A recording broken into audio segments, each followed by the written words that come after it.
अस्सलाम वालेकुम व्यूअर्स, मैं हूं जी रिजवी और आप देख रहे हैं मेरा यूट्यूब चैनल ALAIKUM व्लॉग्स। उम्मीद करता हूं आप सब खैरियत से होंगे। तो आज की वीडियो बड़ी ही मज़ेदार और इंटरेस्टिंग होने वाली है, तो आपसे गुजारिश करूंगा इसको पूरा देखिएगा और चैनल को ज़रूर सब्सक्राइब कीजिएगा। तो आज की वीडियो में जो स्पेशल बात है वो ये कि जैसा आपको सबको पता है कि काफ़ी ज़्यादा गर्मी का मौसम है और बर्ड्स वगैरह काफ़ी डिस्टर्ब रहते हैं।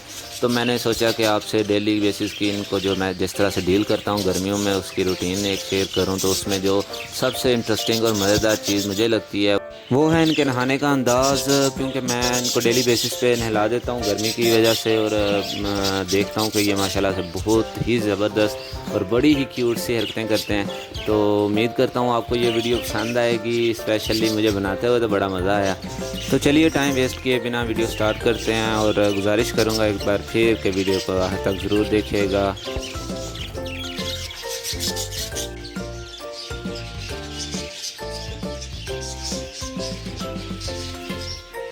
ये है जी मेरे पैरट्स के लिए मसनूई बारिश पैदा करने का ज़रिया। ये स्प्रे गन है और इसकी आगे वाली नोज़ल बिल्कुल बारिश की तरह जो है पानी को बाहर फेंकती है। तो बर्ड्स इसमें बहुत ज़्यादा खुश रहते हैं। आप देखेंगे आगे इंशाल्लाह आपको मज़ा आएगा देख के। बड़े इजी रहते हैं और मैं तो इसी तरह से इनको जो है ना ट्रीट करता हूँ। आगे आप देखिए इंशाल्लाह आपको मज़ा आएगा।